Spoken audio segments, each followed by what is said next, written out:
artists and animators, and welcome to the Animation Trends event. Chris Copeland's screen credits includes directing on Kipo and the Age of Wonderbeasts, as well as storyboarding on Invincible, the Guardians of the Galaxy animated series, and The Witcher: Nightmare of the Wolf. We invited Chris onto our live stream to discuss his storyboarding process, as well as a scene which he storyboarded for Invincible. So, Chris, welcome to the Animation Trends event. Thank you, Mike. Thanks for having me. I'm excited. I'm always excited to meet up with you guys at Toon Boom. As you know, it's always exciting for me. You guys are such a pivotal part of my everyday, literally, definitely my career. That it's always amazing to come and talk with you guys and share a storyboard. I'm excited. Chris, that's amazing. I mean, I'm a huge fan of the work that you do, particularly everything that you do around superheroes. So I need to ask you, how did you get involved in Invincible, and what did your role look like during the day-to-day of its production? Yes, my involvement with Invincible was crazy. What ended up happening? I was directing on Kipo actually at the time when they reached out to me, and Invincible as a comic book was such a pivotal part of my comic book loving experience growing up. When that book came out, Cory Walker's art, Robert's sense of storytelling, and then eventually Ryan Ottley's art and storytelling. It was such a huge part of my creative career back when I was trying to break into comic books. And my comic book adventure ended after I was just like, I can't. The way that these guys were putting pages down a day, I'm like, man, the way that I draw, how long it takes me, there's no way the comic industry was going to work for me. And then even in terms of style, I just knew that animation was going to be the thing that I would end up, latching my career onto. And so it was crazy, directing on Kipo, getting a phone call from the guys at Skybound and Amazon and going like, hey, we want you to come onto the show and help us get this thing going. It was a very exciting time because, again, creatively, I've been pulling from this comic book forever. And so my thing was, hey, if you let me bring my brother on, we'll jump in immediately. And so we were a part of the team way early days, just as the show was getting established and figuring out how the designs could work in terms of animation, and working with Robert and Cory and really just figuring out how do you take such an iconic comic book and turn it into an animated series. What are going to be the restraints? What are going to be the parameters? How far can we push something? Where can we sort of pull back on certain things in order to really make it a great cinematic experience? And so that was like the early year, the first year of the show, and it was really exciting. Hard as all can be. It was tough because you're talking about a comic with such scale. You're going like, all right, how do you do that in animation? How do you sustain? Right. There's interstellar travel. There's interdimensional travel. Yeah, and then it's like slice of life too.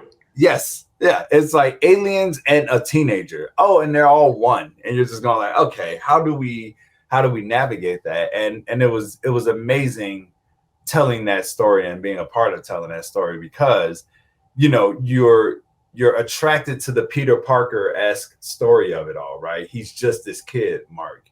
And the second that he goes to throw the garbage bag into the garbage can at work, thus begins this amazing Spider-Man, elevator. Yeah, where you're just going like, oh my God, like he's found that thing. And so it's this middle of the road sort of experience. And then it is, oh my God, I'm a superhero. And then, oh my God, my dad is here to destroy the planet Earth, right?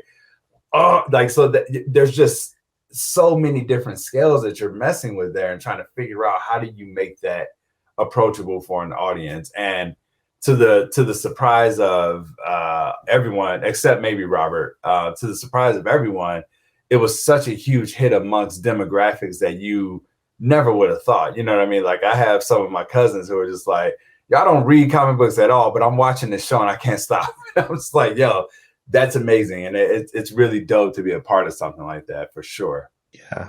I think it's also worth talking a little bit about like the tone of Invincible. Invincible's an interesting show because there are brutal things that happen, but it doesn't feel grimdark.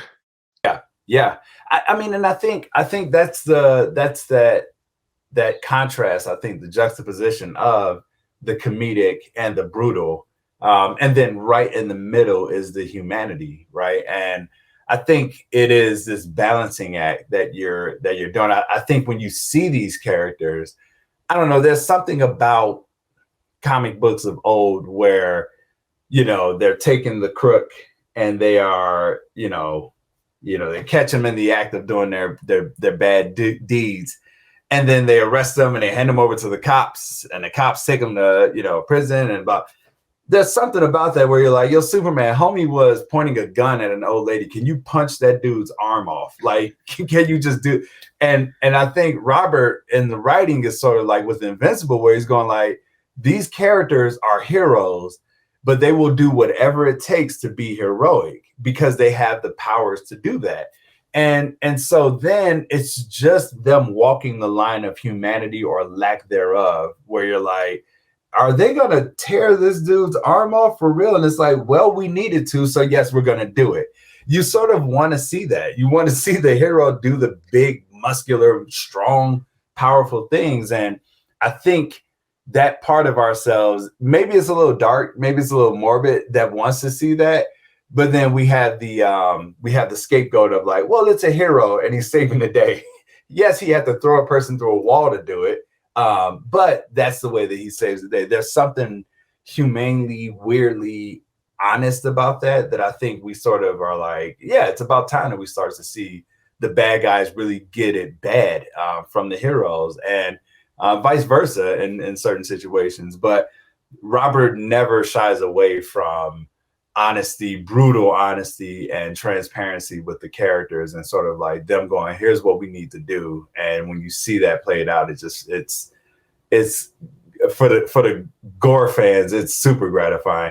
I have never been a gore guy. Like, I've never been a dude who's like, I don't even like scary movies that much. But being on this show and sort of exploring different ways to do that in a way that still felt grounded and didn't feel like it was just, extra. That was super fun and exciting. And seeing fans respond to that. The end of episode 1, man. I mean, come on. Like, yeah. So Invincible is definitely a show where you introduce a lot of heroes really quickly, and maybe don't see them again for the rest of the series. So why don't we talk a little bit about the sequence from Invincible that you shared on Instagram and how you approach the scene?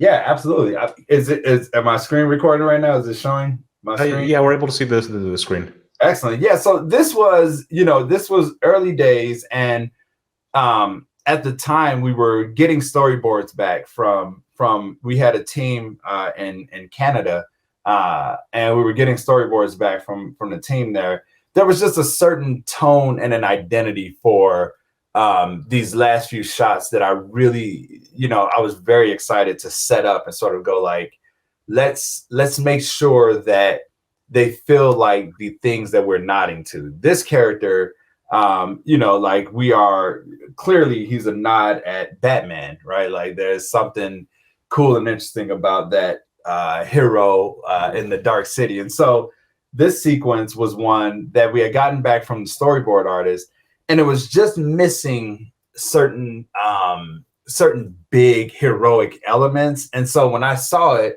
I said, let me take it and sort of finesse it and add in some of those big, brooding sort of heroic moments. And so when we opened up on it, I'm pretty sure I've told you before, I work in Google SketchUp. So we have 3D models built. For this sequence, you can take the filter and the way that they're finished and add a like sketchy line to it. I wanted to add the sketchy line to this. I don't know why. And so we're trucking in. I'm big on, like cinema and the camera and wide shots and foreground elements and things of that nature. I'm really big on that type of stuff. I always want to immerse the audience in a sequence and make them feel like the the emotional extremities of it. And so this shot here is you want that multiplaning, right? Oh, absolutely, yeah. And you can see it here. You know, that was not in the 3D model. That was a layer that I drew. And just, but you know, what exactly are those buckets or whatever? I don't know. Types or something. Yeah. Something. It just it gives a texture. Yeah, that's all it is you get the depth of it. And so they're cracking this door open. And then, you know, this guy's like, really, I want to, is it necessary for me to like, you know, pace it out? No, I could have noted it up. But again, whenever someone is looking at a storyboard that I'm doing, I want to try to get them as close to the cinematic experience as possible. So he cracks the door open. And right as he does that, you know, the other guy who's with him is like immersed in something that's freaking him out. And this was the thing that I said, you know, this is the moment. This is where we're going to see this hero now. So he's taking a look at him. Another guy's like, what are you doing? You know, and he just points at something off screen. And you can see here, you see in my 3D model, we'll put the 3D person in the model just for like, as you're building your model, you want to make sure the scale is there, you know, fun little trick there. So then, you know, dramatic shot of the hero. He stands up and we see that he's placed his little, you know, magnet, you know, attractors onto the thing. Stands up, has his line. So I forget exactly what his dialogue was. It's been so doggone long, but something. I'm the hero. I'm here. I love. By the way, I love the design of this because it's Batman, but with one bat cowl in the middle. It's just my favorite. Thank you, Corey Walker. So then he jumps off, and yeah, here again, like now it's on. This guy's, you know, heading toward the bad guys, and you know, guy swings at him, bow, gut punch, then takes the legs out. And then this one was fun. Again, unnecessary, but I just felt like it was actually necessary. I wanted to do some cool slow-mo. He throws the handcuffs onto the guy and takes off. Boom, now we see what the magnets are for. And again, as I'm storyboarding, you know, my brother and I, and I'm going to tell you one thing that I'm resisting right now. This storyboard is, I think, let's see, that's 2019. So this is 4 years old. I'm resisting every urge in my body to not note this thing up and like change some things. But, you know, early on, remembering that I set up, you know, this element here. And that's something really important, right? Like, so you understand why things are happening during the action scene. It's not just things happen. It's things happen because it's set up. Exactly. Nothing is for nothing is the concept. And so for me, everything that I do in a storyboard, I'm pacing it out and thinking about, okay, am I going to go back to that? You know, it's you're setting up the gun, you know, you got to shoot it. And so, you know, by the time he jumps and puts the handcuffs on him and the audience is going, what the heck is that? And even he's going, what the heck is that? And then they're going, oh, the thing we set up, boom. And then they yank him off and attach him to the doggone thing. Cut back to this guy who is still stunned. And this was one of my favorite parts. This wasn't in the script, but per inspiration from Robert Kirkman, thank you. I said, man, if he's a hero and he's like, I'm going to take this guy and throw him against the wall, he's not going, I'm going to throw him against the wall to then go in and question him. He's going, I want to throw him against the wall and end him. Like, I want him to just go to sleep. And so I was just like, you know what would be great is, I know how these signs are attached to these doors. So for him to throw him so hard that it knocks the sign off of the door, I said that guy is dead. So by the time we go back out, you know, he slumps down and we just see him casually throw the cuffs onto the guy, who then, you know, smack connects over to the same wall. And so you can see these drawings here look very different than mine. These were the drawings done by the original storyboard artist, who did a great job with it. It was just me adding in this extra texture of seeing a hero do a heroic thing. For those who have watched the show, you'll understand why it was important for me to show how powerful this character is against these two people. Because what ends up happening to him, this hero, at the end, you need to have an understanding of how powerful Omni-Man is, right? Like now you're gonna go the way that this guy just dismantled these two crooks like nothing, and then to see the way that Omni-Man dismantles him, it gives you an idea of how powerful Omni-Man is. And so again, nothing being for nothing, everything is to make a statement. So then he approaches these guys and is now going through the questioning. Again, this is the part that the other storyboard artist did. He did a really cool thing too with talk about a heroic ending. So he interrogates the guys before he gets the call to head out. He goes and, you know, jumps off of the rooftop and boom, you see his little speeder come in and grab him. I just thought that was a really cool moment and definitely wanted to keep that. But that was what a lot of my presence was on the show in those early days is, you know, continuing to define and refine the visual and going like, how do we make sure that this thing feels like consistently grand in scale and things of that nature. And boards like this where there was a lot of boarding things like that and adding in textures here and there for every episode. My brother and I would do these type of boards for it. It was really great. Yeah, and I think what's really interesting about the scene too is that it introduces a character like Batman. But you don't go through like the whole origin story of his parents in crime alley, the pearl necklace being torn and scattered on the ground, the gunshot, like 11-year-old boy just like standing there, the training. We show is in media res, this character relying on finesse and gadgets to take on two people at once. Absolutely. And you know what's cool about that point is I think the second that you see this, I mean, if you look at the way that right, so sort of like brooding on a pillar, like you know immediately, okay, this is a Batman character. Exactly. Already we are using real estate. It's already established real estate.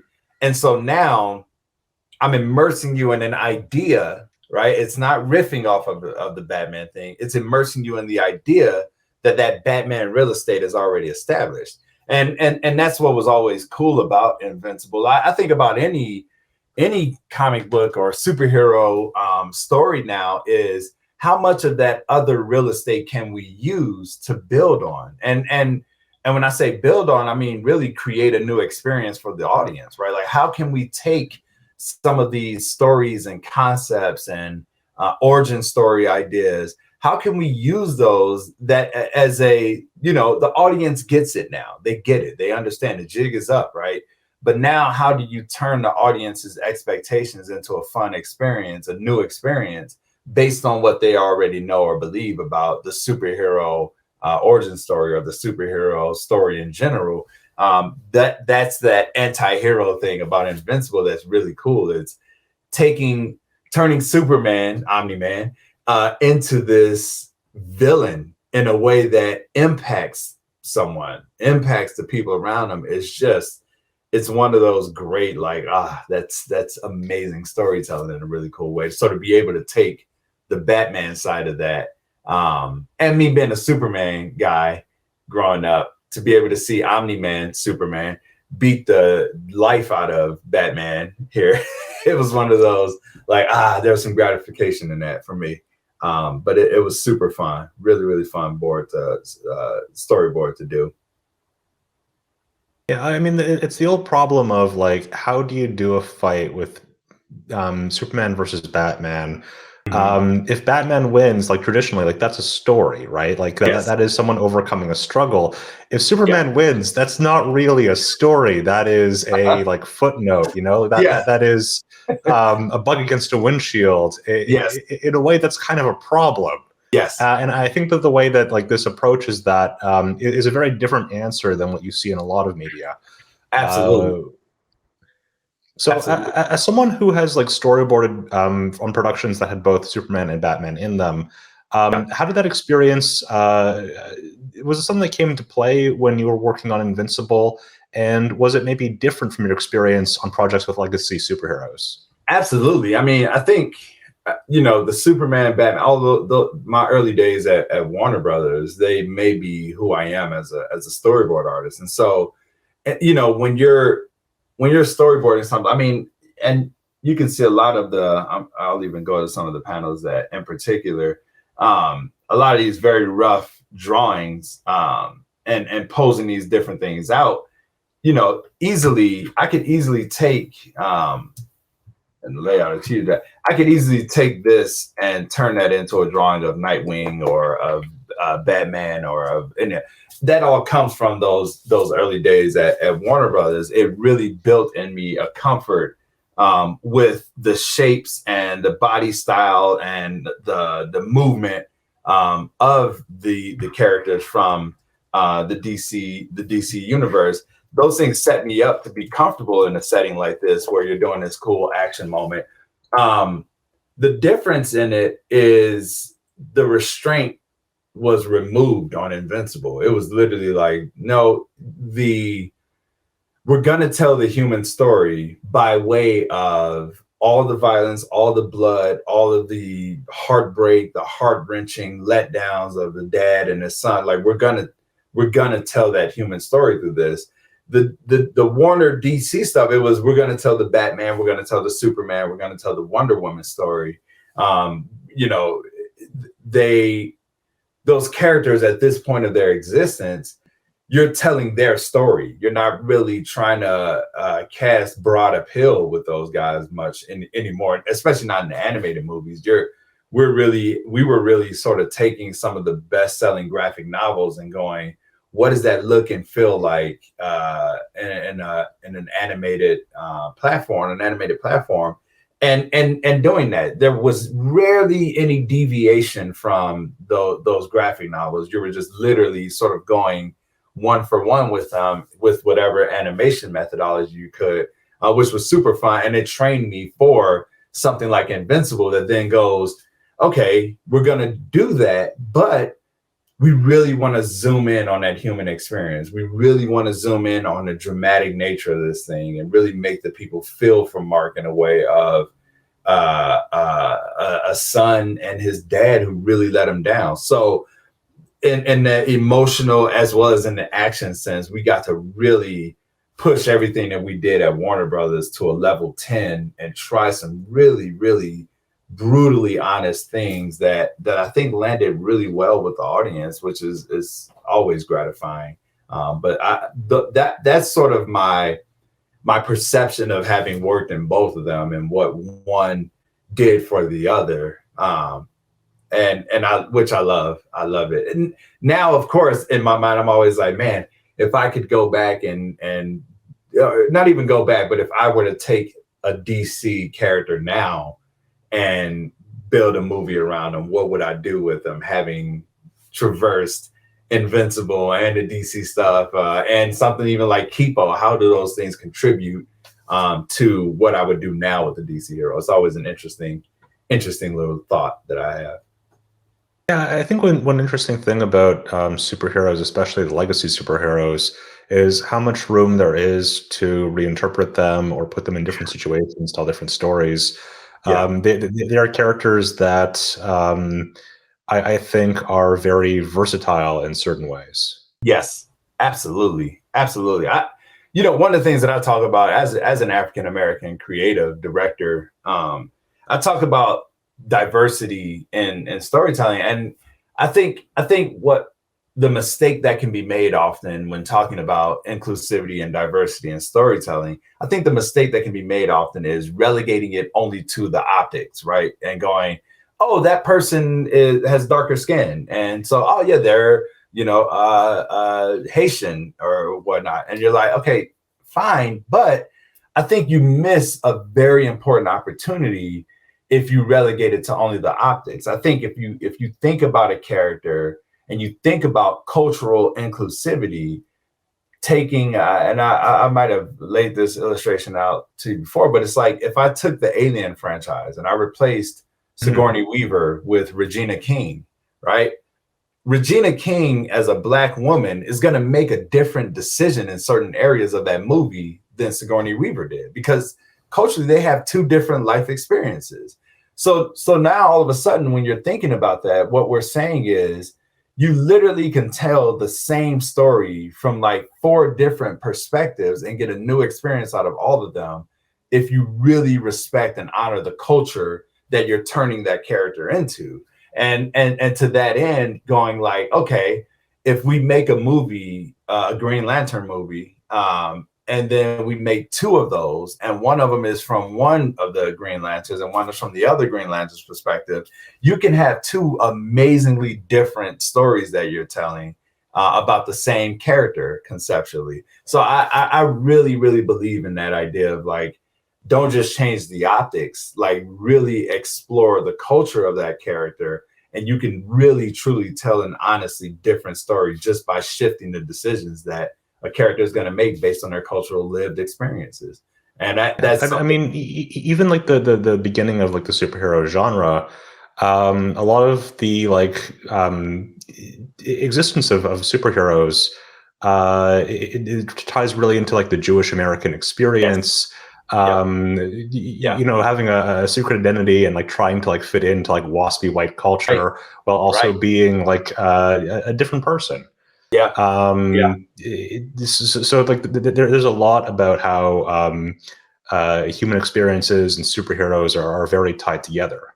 Absolutely. And don't, it's like, don't, let's not limit them. I mean, I think what you were talking about earlier, when we're looking at something like The Boys or Invincible, you're looking at heroes for a lot of them. You're looking at broken, flawed heroes, but you are looking at heroes. You're looking at these characters. You're looking at like I said earlier, I think it is examining the heroic story through the human experience, right? Like, and then vice versa, examining the human experience through the heroic story, and those sorts of things, and what that necessitates, right? Like, is real deep processing of what that means for you as the storyteller. Well, what can I do here to really bring home the identity of a character and what they're wrestling with and what they're struggling with, and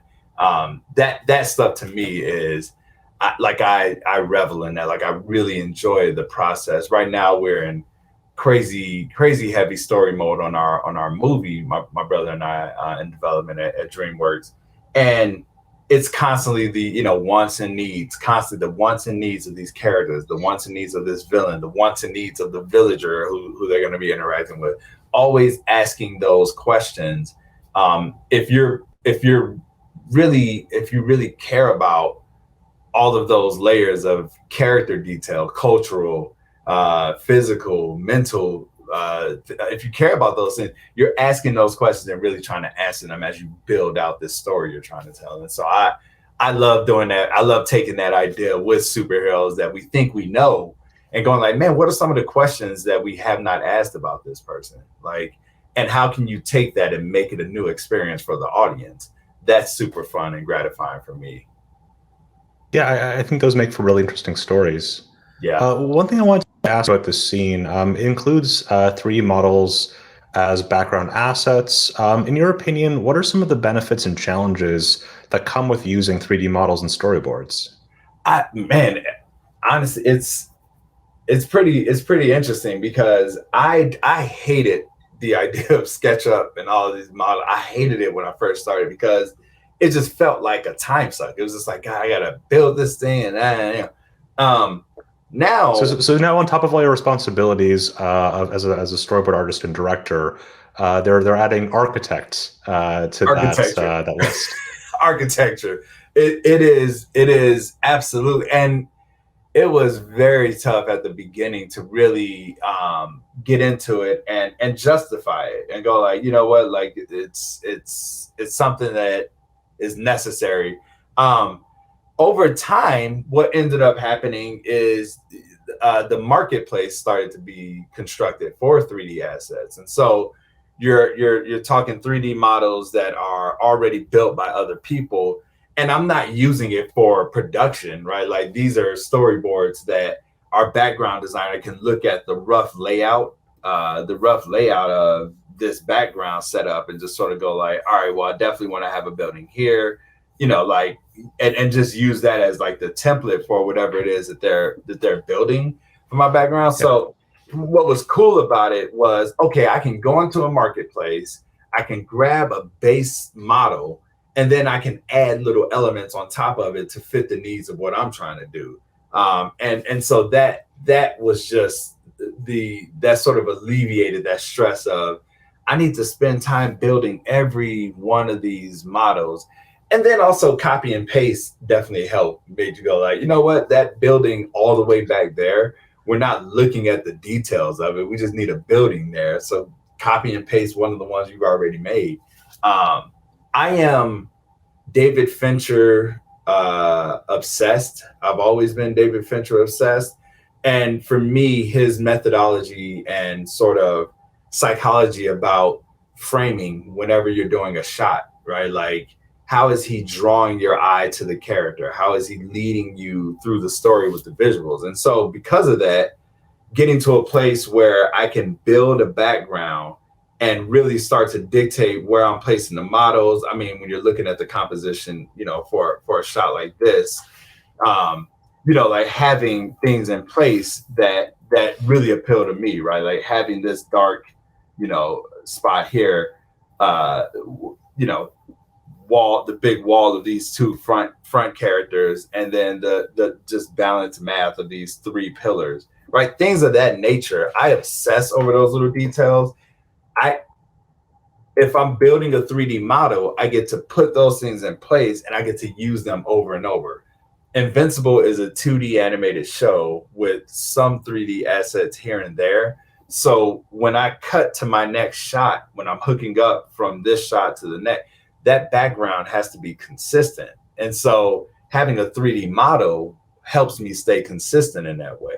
It gives me some limitations here and there, but it allows me to be consistent. It allows me to lay out some really cool shots. And now, you know, I can change the color of the sky back there. I can change the color of I can really use all these different elements to build the visuals that I want for the show or movie that I'm working on. For me, I'm like, I can't live without it now. I'm just like, I love building my models and getting the benefits of that. And then begging for forgiveness from my producers when my deadline is not met because I was modeling a bedroom. It feels worth it in the struggle for me. Yeah. So one of the things that's really fun with like the way storyboarding works is that there are there are lots of different ways of getting the same effect. When you're working with 3D models, do you bring the models into Storyboard Pro or do you flatten them beforehand? I flatten them beforehand. Like images. Okay. Yeah, I flatten them beforehand. You can see all my BG layers here. Yeah, what I do is I'll go through a 3D model and I'll take all of my snapshots for my background. So I literally will walk through the set and shoot like I'm shooting a film, you know, like a director would when they're doing set, you know, walking through a set. I'll walk through and do that very same thing, taking all of my shots, and then I'll open up my storyboard profile and import all of those shots as scenes, and then just start roughing basic rough on top of it and sort of going like, oh, okay, oh, you know what, this one doesn't work so much. Let me delete that. Let me go back into the same spot, take another shot of the better composition, and then drop that back in. So yeah, I definitely take the screenshots. I keep hearing there's a couple of guys I've seen importing the models into the Storyboard Pro, and I'm like, man, I need to figure that out. I keep working old school, man. It's so ridiculous. Yeah, there are benefits and challenges to using both approaches. Like when you bring in 3D models, you can rotate things around while you're making the boards. Yeah. Being able to flatten things means that you don't need to worry about stuff clipping through drawings. So there are definitely like benefits to both approaches. Yeah. One thing I wanted to ask, how much detail do you typically include when you storyboard action scenes? Like there's some movements where like you get into a lot of detail, almost the level of animation, and there's some that are a little bit more broad that give the animators a bit more leeway. Yeah. It's interesting. I mean, there's a lot of different theories and principles that can be applied, right? Like for this one, you know, it's not much action going on here. The shot on his face, I can leave that rough just because I'm like, you know what the character's face looks like. It's fine. For this one, I'm like, we're going close up. I like drawing the face. It was a quick, I get a little bit of the scowl going. Yeah, yeah, exactly. So it's important. It's a character building scowl. It's character building. Like we're going into the close up. We need to see how he feels, what he's thinking. So this is more of a grim, gritty hero as opposed to a wisecracking hero. Exactly. And then when we go into these shots, right? I'm just trying to get the general pose down. Deadline means like I can't finesse or clean this up too much, but what I'm also thinking is in terms of animation, I want to give them a little bit of room to dictate what exactly this pose is. I figure as long as they can get a general idea, they can then go in and finesse it to a degree that won't break the idea that I'm setting up. And so this one here, a little more detailed than this one, because now I want to make sure they understand that the cape, he's doing a flip. So let me put the cape in front of him. Like, let me make sure that they see that he's rotating, and then coming out of it. So it's sort of like you, as you're boarding it, again, for a shot like this, the most important element here was if I can get that eye right, then the rest of the face, they're going to be able to figure out exactly what I'm doing, no matter how rough the drawing is. And even if I sat and deleted that, that circle, that they could see exactly what I'm getting at with that drawing. So you're sort of making the call as you go. For me, when it comes to action sequences, if I can get the general energy of a pose down, like if I can just make sure that when they're looking at the shot, they can get this general sort of like, what is this pose here? I feel like my job is done, right? I go with the clarity over cleanliness method. For certain poses and things of that nature, I'll go in and clean it up a little bit just to make sure that they have at least one marker, one reflection of that character's build, that character's outfit design. I at least give them one pose of that so that they can then go into the animating side of it. And then maybe 4 or 5 panels later, I'll give them another pose that's a little more cleaned up than the others. So this one here will be a little more cleaned up. This next one, a little bit more of this one cleaned up, because again, the marker here would be the pouches on the side of them. That's a good tracking point for them to go like, oh, okay, it's his waist. He's turned, this pose, not so much. They get what this pose looks like. They get what this character looks like by this time.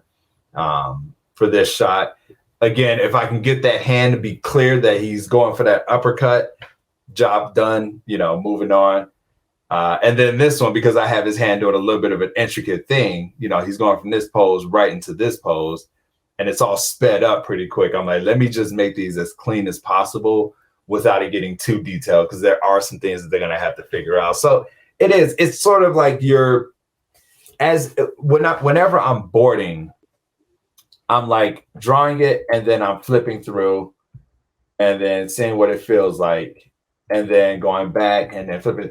As you're doing that, you'll sort of start to feel, after a long time boarding, you start to feel like, you know what, that pose, that's not so clear. Let me go in and finesse that or add a second one to that or something like that. It is a gut thing. It really is a gut thing. That's weird. I hope that answered your question. It's my gut. I think that definitely. And I think another question too is different productions look for artists with different types of skill sets. So if someone wants to storyboard for a show like Invincible, what skills would you recommend that they work on? I think I always say it, man, like you don't want to be limited by your lack of knowledge or your lack of understanding. And so for an action show, you're going to be pushing characters and they're going to be doing things and moving around. And you want to have an understanding of anatomy. Like you want to have an understanding of anatomy, of expect. If I were to turn my camera, which I can't because we haven't announced our movie yet, you'd see I literally on my wall here, I'm designing our villain for our movie, and just drawing him in different poses, drawing his hair from different angles and things of that nature. You definitely want to have as much knowledge as possible about how to draw anything from anywhere, right? Like when I move my camera around something, can I understand how to execute the drawing that could that emphasizes where that camera is, right? So if I drop my camera onto the floor, do I know how to break anatomy down so I can draw that thing from an angle that feels like a cool upshot? That's like the base level understanding of a base level necessity for boarding on an action show like this. The thing that I would definitely probably emphasize even more than your drawing ability, I would say actually an understanding of that type of story. How do you understand story breakdown? How do you understand a 3-act structure? How do you understand setups and payoffs? And a lot of people, a lot of younger folk, they'll get onto a show like this and they're storyboarding all these crazy action moments. And it's sort of like, it's great if that's what the scene calls for, but there's 9,000 different kinds of a fight sequence, right? Like there's a fight sequence where one person slaps the other person, and that other person looks at him a certain way and reacts with a backhand, and that backhand means something for the story. And you could look at that, and some folks will go like, oh, no, I know what can happen here. They can get each other in a chokehold and one can flip over. It's like, no. This is the first act of the movie, right? Like we need all of that energy for the third act. We need this first fight to be something emotionally driven. So this is not about a closed fist punch. This is about him slapping that other person because that means something, right? Like, so understanding story will begin to dictate the way that you execute your action sequences. And then, anatomy, understanding of how to break down, women, men, like body types of all sorts. And then also an excitement for exploring cool and interesting concepts, asking, like we were talking about earlier, asking questions about the characters that will help you arrive at an identity to build that could be interesting for the audience. Those are the things that I think now are going to take people to the next level of storytelling for the superhero genre, is how many questions can I ask about a character and how many answers can I explore with their arc that's really going to feel interesting to our audience. That's the type of stuff that I think will take you to another level as a story artist on some of these action shows, superhero shows, for sure. Yeah, Chris, to your point too, with the action scene that you just showed, the way that the character is fighting communicates things, right? Like it informs us a lot about this character. Like you could have had him do all kinds of different moves to take two people out. Yeah. But you showed him fighting with finesse, and you showed him using gadgets and setting up things too, showing that he's like meticulous and he's someone who like relies on being tactical. As opposed to just like, doing all kinds of cool kickflips and stuff. No, I wanted to keep it very consistent. And the reason why I had him on top of that pillar at the beginning is because I wanted to have him flip off of it and go right into his run that I have him go into. That is setting up this idea like, oh, this guy is comfortable athletically. Like this is what he's gonna do. And so by the time we arrive at this moment where he, uses the Krav Maga to take the guy's leg off and, runs and does this flip to throw the handcuffs at him. Again, we've already set up early on that it's believable.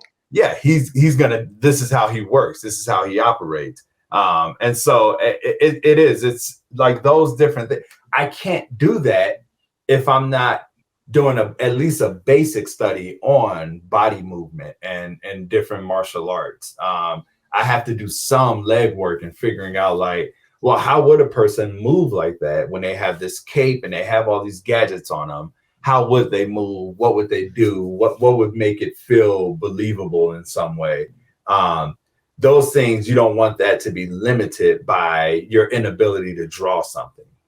You have to be able to go like, no, I feel I can explore mentally whatever I want because I feel very comfortable drawing whatever I come up with in my mind. That's a very important element that I think sometimes, because people see my artwork and they go like, oh, he draws really well. He draws really pretty. I'm just like, man, I draw a lot. I draw a lot.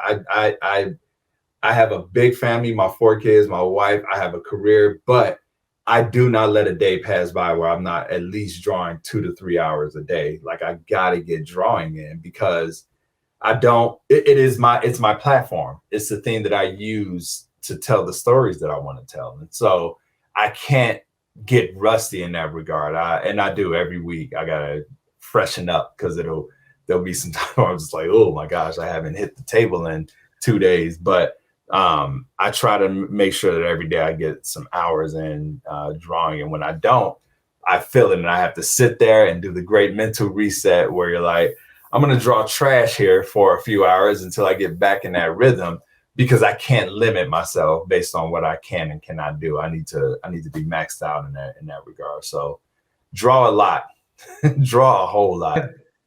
So speaking of drawing a lot, what do you enjoy most about the craft of storyboarding? What draws you to this?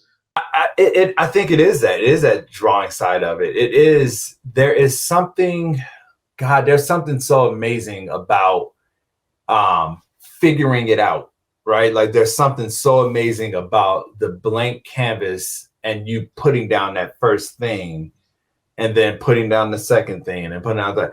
Just something so amazing about doing all of that, looking at it all, seeing how terrible it is, and then going like, okay, let's start to move things around and figure it out. And then you figure out a little thing here, you figure out a little thing there, and then you push play on it again. And all of a sudden, you're not the director or the creator, you're the audience, right? When you push play on your storyboard, you're the audience. And then you're going, if I'm watching this movie, what am I feeling? What am I thinking? What am I, if I'm my YouTube film critic and I'm like, well, how would I criticize this thing that I'm doing right now, that I'm creating right now? How can I change it, push it, make it better? And then you push stop on your storyboard and you go back in and start doing it. That is so gratifying to me, man. It just feels so amazing to have an idea, see it through, and build it all the way out, and then hand it over to people for them to consume. There's something so wonderful about that that I've grown to love over my 14 years in animation now, which even saying that sounds ridiculous. But yeah, like that's my favorite part. And yeah, the drawing side of it. Like I used to get yelled at in school for drawing while the teacher was talking. And to now, like I committed to this thing. Black Thought, who's the rapper for The Roots, one of my favorite songs of all time they have on their album, Things Fall Apart. The song is called, it's Hip Hop, You the Love of My Life. And he talks about hip hop as this relationship, right? Like, you were the reason I left the house. I snuck out of the house at night. You were the reason I was standing on the corner with my homies. You were the reason I did school. And to me, art and my drawing is very similar in that way. Like I put a ring on drawing a long time ago, and I said, I'm committed for my life. I'm going to be doing this thing. And so to have a career now where doing that is the requirement for my career, it's a huge blessing. And I love that part of storytelling where I get to draw it out and figure it out through my drawings. Like it never gets boring for me in that regard. We have a little bit of time, so I wanted to ask you, we were talking earlier about one of your favorite scenes in the first season of Invincible. Do you want to talk a little bit about what that scene was and why you called dibs on it? Yes, that was the baseball, the Mark and Omni Man baseball. Man, let me try to. I'm gonna see if I can. I might have that storyboard. Pretty amazing. I think I have it. I need to find it. That scene. I mean, like I said, when I first saw the comic, I I literally was just like, that sequence was so, I wish that I had this sequence. I'm going to lose my mind over it. That sequence was so, that moment in that comic book was so pivotal and amazing. And it impacted me in a really amazing way. I grew up in a fatherless home, right? And so my mom, you know, did the best. She actually introduced us to baseball in a very cool and fun way. But I remember that scene in the comic book because it just felt so grounded. It felt so like, you know, it's a dad talking to his son, essentially about puberty for a superhero, right? And they're, you know, you've seen it in TV shows and you've seen it in movies where they're throwing the baseball to each other and having this, you know, heavy conversation. And I just remember seeing it in the comic book, and I remember the way that it starts off, the way this Corey Walker drew it. They start off back to back, and you're just sort of going like, are they throwing it over their shoulder to each other? Like, it just felt weird. I'm like, why did it? And then you realize that they're throwing the ball around the globe. And I just was like, it blew my mind. That was a level of storytelling that it unlocked something in my mind of like, man, how are we showing the things that we're trying to show? And I remember when I started on Invincible, and I said, I don't care who it is on this show. I don't care if God himself comes down and says, I'm fighting them. I need to storyboard out this throwing scene. Like, this is my scene. This is the reason why I love comic books, was that scene in the comic. And so it was really amazing being able to, I think I did like 3 or 4 different versions of that sequence. I storyboarded out 3 or 4 different versions. I'm going to find it here. You know what? Can I stop sharing screen for a second? Sure. Let me stop for 1 second, because I'm like, I know I have some NDA things on my desktop, and I'm like, I do believe that I had this sequence, and I'm very determined to open it up, because it was really fun. Again, with Invincible, we're literally taking we're taking a comic book that people have already read and they've already experienced it. Everybody who knows about Invincible as a comic book, they were gonna immediately know exactly what was about to happen in the show when this scene came up. But just going like, how can I, in a weird way, it's sort of like what I think The Last of Us is doing with the TV show now. It's going, something that you've read or seen already, how do we immerse you in the human experience of it? And for me, I was sort of trying to do that with this scene in Invincible. I was sort of going like, okay, how can I take the audience and immerse them in sort of the humanity of it? And so, yeah, here it is. You know, I'm just gonna try to escape the sunbeam right now. Yeah, the sun is breaking into your place right now. So yeah, it really is. This shot, I don't know why I drew the dog. I always hate when you're watching a movie or show or cartoon or something and the world feels naked and devoid of people. Like it in animation, because it's economic to not have a bunch of extra characters because you don't have to draw them. But I wanted to have some semblance of this is a real world. So then we pan across the front room. And then this was a shot I added in a little later on where, you know, it showing, you know, photos of Mark's childhood, him and Omni-Man. And then we rack focus to see them, again, the iconic comic book image, them standing back to back.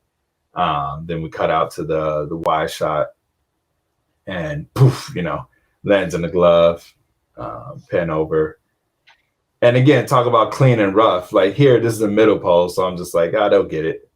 But I wanted to make sure that the face, because this is an emotional moment, if nothing else. But I just wanted to make sure that the faces were all pretty clear.